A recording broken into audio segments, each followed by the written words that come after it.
السلام عليكم، ان شاء الله تكونوا كامل بخير. مرحبا بكم معايا في هذا الفيديو جديده. اليوم البنات حبيت نتقاسم معاكم هاد الوصفه الرائعه تاع الموسكوتشو. يعني تقدروا ديروه في جميع المناسبات، وميم طون ديروه القهوه تاع العصر، تشربوا به قهوه صباح ولا عشيه. ما شاء الله يجي تفتت، يجي طري، ويجي شغل مشرب. هذا بنكهات القهوه. عندك براس قهوة، طلعي كاس قهوة وانتي فريتيها، وما فيهش بزاف لي زانغريديون كيما راكي تشوفي، يجي مفشفش لا لا. هنا في الغيسيبيون ديالي انا استعملت غير 2 حبات بيض، باسكو المول تاعي ماشي هذاك الكبير نورمال، هذاك اللي نستعملوه كامل في ديورنا. 2 حبات بيض يكونوا على درجة حرارة الغرفة، يعني تكوني خرجتيهم من قبل. نزيدو فوقهم رشة تاع الملح، ونزيدو حوالي ملعقة أكل تاع فانيليا، تحبو سائلة تحبو غبرة اللي كاينة. وشنو هنا ما ديروش الزاز تاع القارص، باسكو الكيكة تاعنا بالقهوة. وضفت لهم الكاس تاع 220 مليلتر سكر، نضربوهم مليح حتى يطلع داك السكر مع البيض. نزيدو نفس الكاس تاع الزيت. وشنو الزيت نرموه على دفعات، ما نرموش ديريكت باش ما يطيحلناش هذاك السكر والبيض اللي كنا خدمناه. ونفس الكاس عمرتو قهوة تكون تياد، ماشي باردة ماشي سخونة، تغلي. ضيفوها خلطوها، صدقوني صراحة من يعني اروع الوصفات اللي تاع الموسكوتشو اللي نحبهم. عندي بزاف وصفات، كاين تاع ياغورت، كاين ان شاء الله الجديد راهو جاي. وما تنساوش دايما المغرفة تاع تاع الخل ضيفوها. هنا ضفت الكاس الاول تاع الفارينة، والكاس الثاني ضفتهم على خطرة، ونضيف معاهم 2 كيس تاع خميرة الحلويات. يعني كل كيس يرفد 10 غرام، يعني نديرو 20 غرام. هي نورمالمون نديرو 1 كوم سي الخميرة ماهيش تعطينا لي فيه هذاك تاع زمان. وليت ندير 2، ما تخافوش ما تجيكمش فيها هذيك القروزيه تاع الخميره.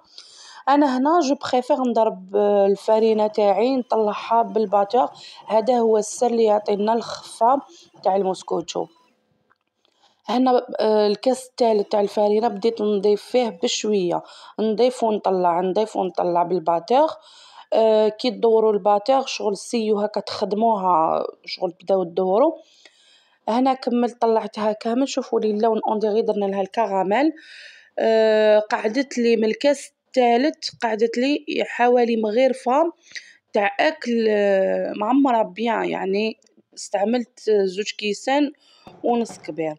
هنا المول تاعي دهنتو بالزبدة برك، ما ديرولوش الفارينة باش ما تجيش فيه كي يطيب ما تجيش فيها هذيك الفارينة ما تقعدش فوقه.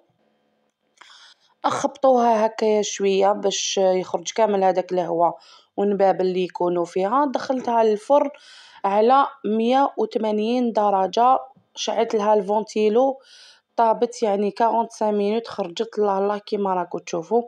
انا شعلت لها الفونتيلو، تحمرت من الفوق ومن التحت.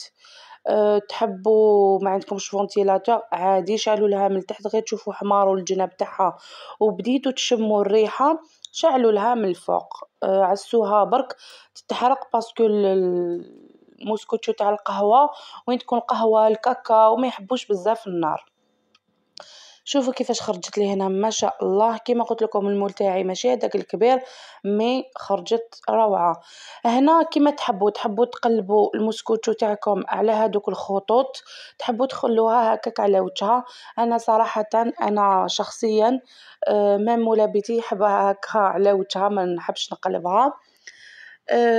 من داك يا دي ديكوراسيون يحبوا تقلب. هنا النص تاعها رشيتو بسكر ناعم، بسكر غلاس. التزيين اختياري البنات، واش عندكم ديروه. ونص الاخر جوزت عليه هكاك وهي سخونه، جوزت عليه هكايا شويه تاع المعجون مشماش، زدت رشيته بشويه بيستاش كان عندي مرحي. عندك نوع كوكو، عندك كاوكاو يفيلي، لوز يفيلي، كاوكاو مرحي محمص ديروه، تحبوا ديروا لها كامل سكر غلاس، يعني الاختيار لك انت حرة في التزيين. انا سي جوست جو بارطاج افيك فو لا غوسات كي تكون هكايا، على بالي سي با نوفو، مي كي تكون هكا حاجة بنينة جربتها وعجبتني جو بريفير دو لا بارطاجي معاكم. نتمنى عجبتكم الوصفة، صراحة خرجت هايلة، جربوها ورجعوا لي الخبر، ونشكركم بزاف على لي كومونتير ديالكم تاع لا ديرنيير فوا، الله يبارك عليكم. نتمنى تواصلوا في الدعم معايا، يعني تدعموني.